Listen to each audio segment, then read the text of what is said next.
Le danger de l'instrumentalisation sociologique, c'est l'objet de l'éditorial de ce lundi que nous présente Patrick Christian Dobo, le directeur de l'information de Dash Media. Bonsoir monsieur et bienvenue sur ce plateau. Alors vous nous proposez un regard analytique sur le danger qui est aujourd'hui en train de se profiler autour du mouvement sportif camerounais, victime selon vous des guerres de leadership qui flirtent avec l'instrumentalisation.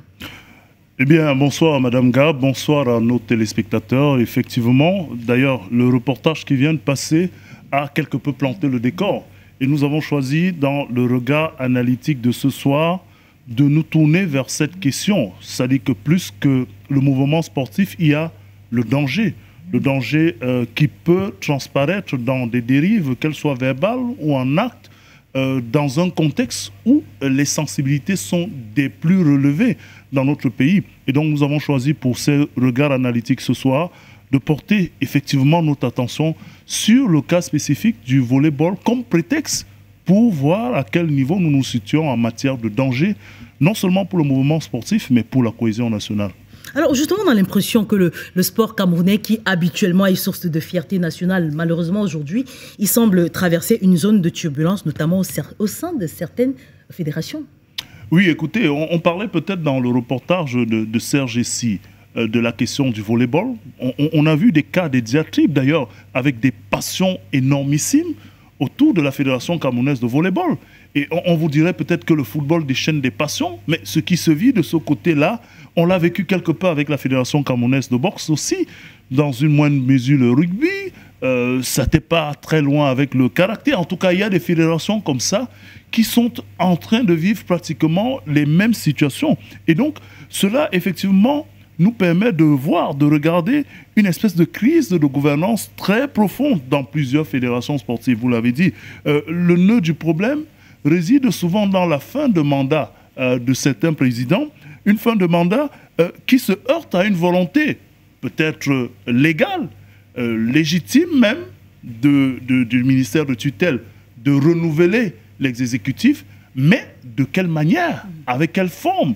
Est-ce qu'on respecte toujours les textes qui régissent ces fédérations?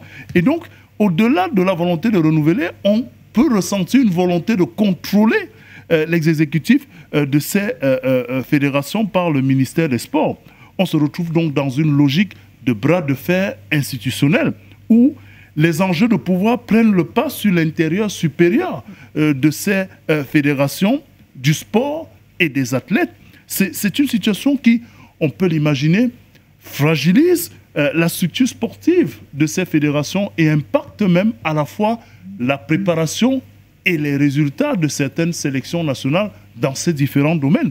Au fond, on pourrait donc s'interroger sur la racine de cette tension entre le ministère des Sports et certaines fédérations foncières, lesquelles tensions dynamitent foncièrement la structure même du mouvement sportif et l'harmonie générale qu'on a souvent observée autour de ce mouvement sportif pendant l'Olympiade, c'est-à-dire que l'année qui participe à la compétition. Et pour malheureusement des réseaux d'ego, le sport camerounais tangue. Il tangue sur un certain nombre de réalisations et de performances qu'on avait vues par le passé, ce qui est un véritable paradoxe quand on connaît le potentiel de la ressource humaine de ce sport camerounais, de ce mouvement sportif. Bien évidemment, même si cela contraste souvent avec les infrastructures, on a toujours eu des performances et aujourd'hui on peut s'interroger en se disant pourquoi en est-on arrivé à ce niveau?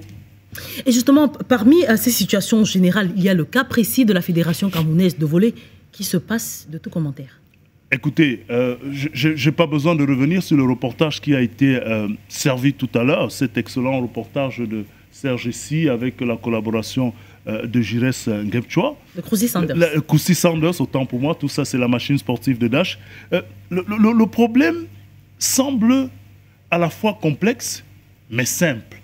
Et c'est un véritable paradoxe parce que quand on regarde les déclarations du ministre du Sport lors du lancement du 21e tour cycliste du Cameroun à Marois, on se demande, mais pourquoi on peut arriver à des déclarations au relance sociologique dans un contexte sportif, alors qu'on sait qu'on a déjà l'environnement national qui est devenu très sensible avec un certain nombre de considérations, et cela interpelle même le travail qui a été fait par le passé.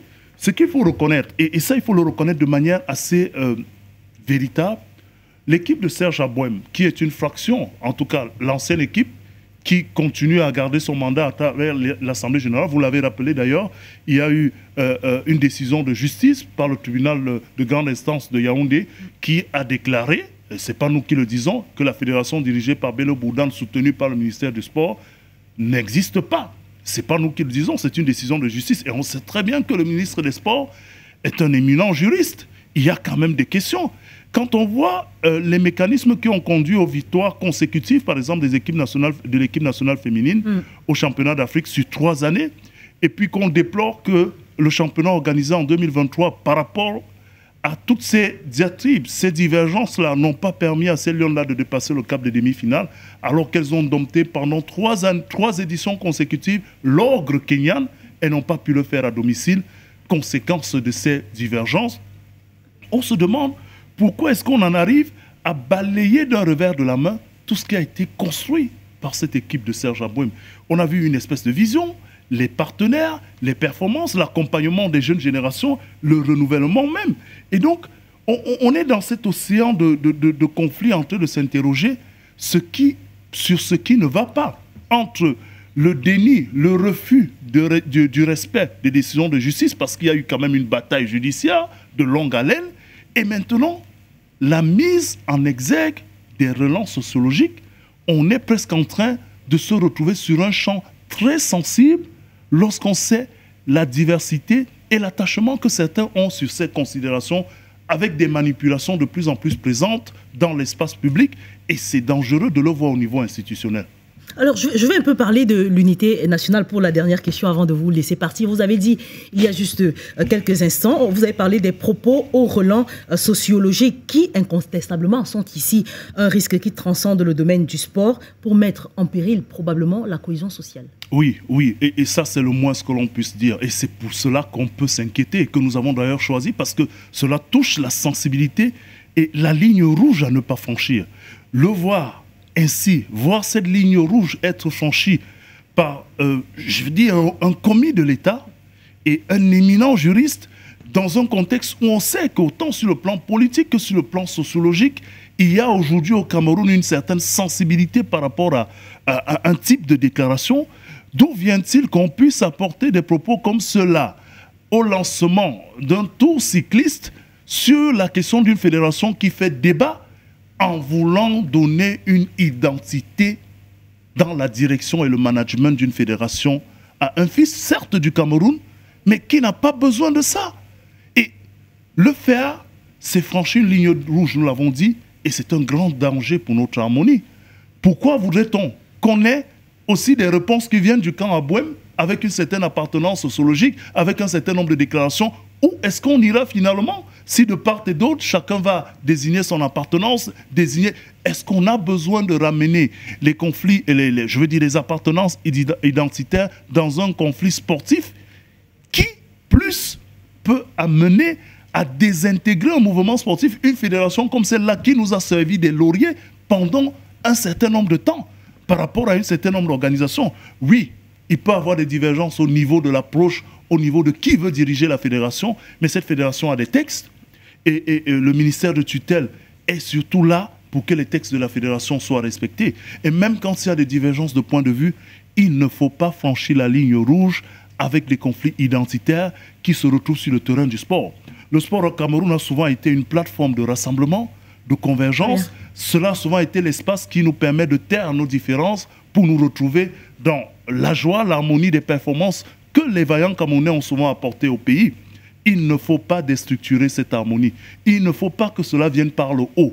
Et c'est pour cela que nous pouvons nous lever aujourd'hui pour dire arrêtons cette tentative de manipulation. Arrêtons ces prises de position qui peuvent servir des intérêts néfastes pour l'harmonie nationale. Et ça, ce n'est pas des choses à accepter. Tant que nous aurons la possibilité de le dire, il faut qu'on le dise. Nous avons déjà beaucoup de problèmes, nous avons déjà beaucoup de sensibilités qui sont mises en avant, des manipulations ça et là de l'opinion, et nous sommes dans une année électorale qui cristallise beaucoup d'attention, avec beaucoup de manipulations, beaucoup de fake. Est-ce qu'on a besoin de venir s'exprimer comme ça là, en portant des questions identitaires sur le terrain sportif? Je crois non. Alors, on peut retenir que le sport, vous venez de dire, rassemble et unit. Il peut également être un puissant levier qui désunit et qui sépare. Il désunit et qui sépare, surtout quand il est manipulé. Nous avons l'obligation morale, comme un héritage, de protéger notre mouvement sportif, parce que c'est l'un des fleurons de notre unité nationale. C'est l'un des fleurons de notre vivre ensemble. Tout ce qui est dit dans le discours public, politique autour du vivre ensemble, ne doit pas être mis de côté lorsqu'il faut régler des comptes dans des champs du domaine sportif ou d'autres champs. Nous devons à la fois invoquer ce que nous voulons des autres, de nos compatriotes, en le pratiquant nous-mêmes. Nous ne pouvons pas accepter ça, il est important de le dire. Le mouvement sportif n'a pas besoin de se voir plongé dans les diatribes ethniques, dans des divisions sociologiques qui n'ont pas besoin d'être ressenties. Lorsque vous avez la victoire des Lions indomptables, on n'a pas besoin de savoir si elle vient du nord, du sud, de l'est ou de l'ouest. Il fut une époque même dans notre équipe nationale, nous avons des compatriotes d'une localité du pays, peut-être 5-6, mais ils étaient jugés au niveau de leur performance et non au niveau de l'appartenance d'une région, d'une localité. Et c'est un danger, c'est une ligne rouge à ne pas franchir. C'est dommage que cela puisse être évoqué par le sommet, la tutelle et qui plus par des personnalités qui sont attendues dans l'enseignement de la réserve vis-à-vis de ces questions sociologiques identitaires. Le Cameroun est un et indivisible. Merci à vous, monsieur le directeur de l'information, qu'on retrouve avec le même plaisir la semaine prochaine pour un nouvel édito. Ce sera avec le même plaisir.